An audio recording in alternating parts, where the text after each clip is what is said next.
Some really good pollock fishing here, some of the best I've ever found actually. Let me see if I can demonstrate. Right, jig goes down. Getting whacked all the time here.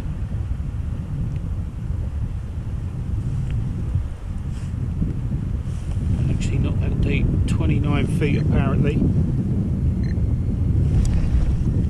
Whack, got whacked there.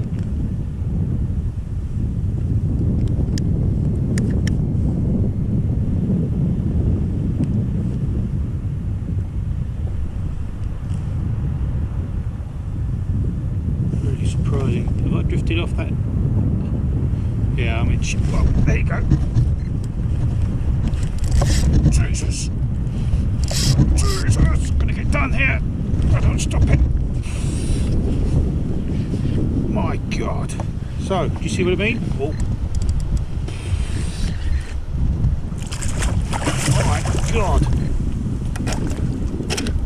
Jesus, I've been looking for this sort of fishing. And there we have it.